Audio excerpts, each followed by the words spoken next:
The American Muslim Civic Leadership Institute's approach includes stretching exercises and heart-to-heart sharing of personal stories. One goal is to help young Muslim leaders counteract negative sentiments like the anti-Muslim protests last year surrounding plans to build an Islamic center near the site of the terrorist attacks in New York in 2001. Karam Zaman helps run an internet-based Islamic educational site.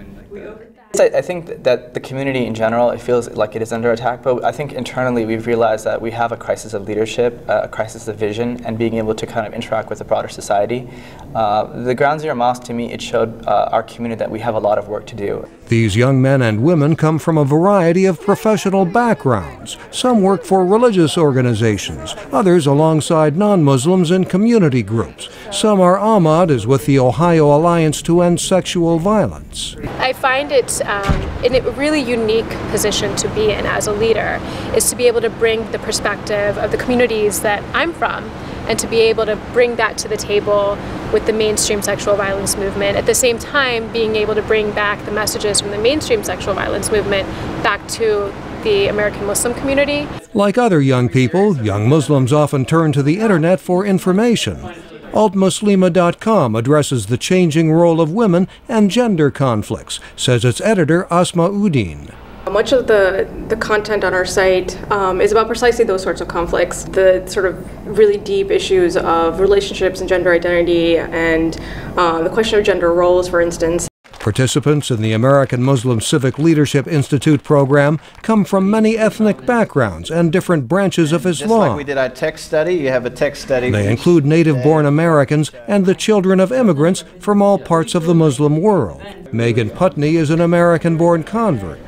I am a product of the Islamic Center of the New York University. I can proudly say that. And that's a very inclusive community there with people from all walks of life, not just students. California community worker Asma Men says participants bring their own perspectives and get along well. It's amazing. Everybody is just extremely open-minded, and I think that's something that's, I wouldn't necessarily say that our parents aren't, but you know, they're used to their comfortable ways of a certain community, and you know, that's just something that they're comfortable with.